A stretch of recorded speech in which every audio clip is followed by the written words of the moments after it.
दोस्तों 3 नवंबर 1957 को Soviet union की स्पुतनिक 2 स्पेसक्राफ्ट से लाइका नाम की एक फीमेल डॉग को स्पेस में भेजा गया था। अंतरिक्ष इतिहास में यह बहुत बड़ा कदम और महत्वपूर्ण पल था। ये वो पल था जब पहली बार किसी जानवर को अंतरिक्ष में भेजा गया था। मॉस्को की गलियों से स्पेस तक का सफर करके लाइका ने हमें इंसान के लिए एक असीम ब्रह्मांड को खोजने के दरवाजे खोल दिए थे, लेकिन इसके बदले उस मासूम जानवर को अपनी जान गंवानी पड़ी थी। लाइका को क्या पता था कि उसे किस मिशन पर भेजा जा रहा है और उसका अंजाम क्या होने वाला है। उसके लिए थे वो उसकी जिंदगी के आखिरी कुछ पल थे जो दर्द, बेचैनी, डर और घबराहट से भरे हुए थे। द मिस्ट्री की वीडियो में एक बार फिर से आपका स्वागत है। वीडियो को अंत तक जरूर देखें। आज की इस वीडियो में मैं आपको स्पुतनिक 2 मिशन और लाइका के अंतिम सफर की वो कहानी सुनाने वाला हूँ जो न सिर्फ आपको हैरान कर देगी बल्कि आपकी आंखों को आंसुओं से भर देगी। तो चलिए वीडियो को शुरू करते हैं। लाइका एक स्ट्रे डॉग थी और वह मोंगली प्रजाति की डॉग थी और सोवियत साइंटिस्ट ने उसे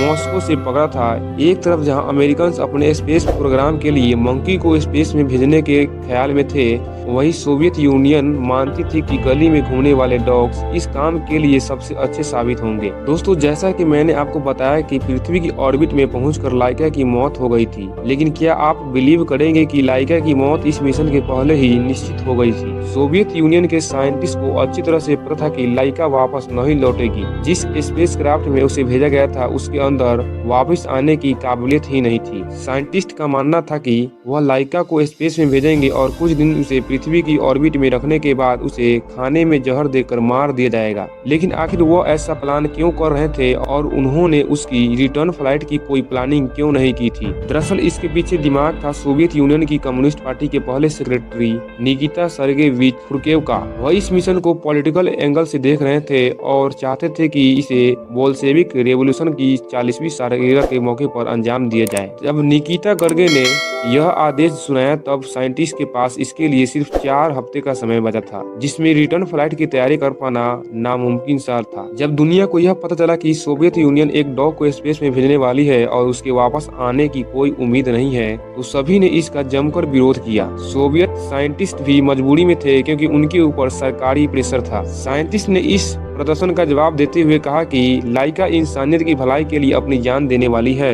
आपको जानकर हैरानी हो कि स्पुतनिक 2 स्पेसक्राफ्ट की साइज एक वॉशिंग मशीन के बराबर थी। लाइका वहां पर अपने पीछे भी मुड़ नहीं सकती थी। वह ऐसा कर भी न पाए, इसके लिए उसे एक चेन से बांध दिया गया था। लाइका या तो बैठ सकती थी या फिर अपनी जगह पर लेट सकती थी। इसके अलावा उसके पास कोई और चारा नहीं था। अगले दिन यानी कि 31 अक्टूबर 1957 की सुबह उस स्पेस में भेजा जाना था। लाइका को स्पेसक्राफ्ट में बैठाया गया और एक साइंटिस्ट ने आकर उसकी नाक को चूमते हुए उसे सफर की शुभकामनाएं दी। हालांकि उस दिन लाइका को स्पेस में नहीं भेजा गया। स्पेसक्राफ्ट में कुछ खराबी हो गई थी, जिसकी वजह से लॉन्च को 3 दिन के लिए टाल दिया गया। अगले 2 दिन तक लाइका वहीं स्पेसक्राफ्ट के अंदर ही रही। लाइका इतिहास बना चुकी थी। वह पृथ्वी को ऑर्बिट करने वाली पहली जानवर बन गई थी, लेकिन शायद उसे यह अंदाजा भी नहीं था कि उसके दिल की धड़कनें जो पहले शांत लग रही थी, वह कुछ ही पलों में हमेशा के लिए शांत होने वाली है। लाइका के दिल की धड़कनें और बॉडी टेम्परेचर बढ़ने लगे और कुछ समय बाद उसे असहनशील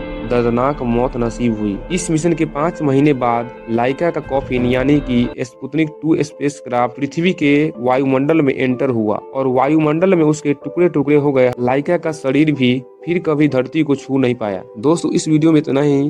कमेंट करके अपनी राय जरूर दे। मिलते अगले शानदार वीडियो में, तब तक के लिए जय हिंद।